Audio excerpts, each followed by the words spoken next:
¿Usted es o ha sido autodidacta en alguna disciplina relacionada a la ciencia o a la investigación? No. Yo estudié psicología. Cuando estudié psicología hicimos algunos trabajos de investigación.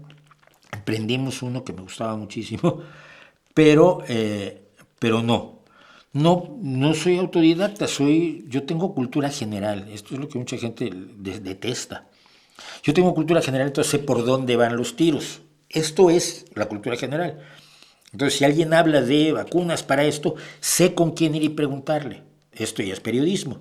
La cultura general sustenta una actividad periodística. Voy, pregunto. Entonces traigo la respuesta. Ay, Schwarz, ¿usted cree que sabe de todo? No, yo voy con el que sabe, o leo, o busco las investigaciones, o voy a buscar los estudios y lo cuento aquí o lo contaba antes en los periódicos. Pero yo no he investigado.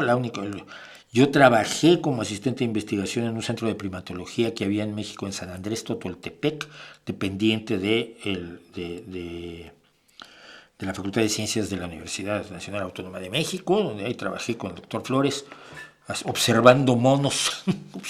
Si hay observaciones de bandas de monos que tenían ahí en cautividad y cuyo comportamiento se estudiaba y cosas así, pero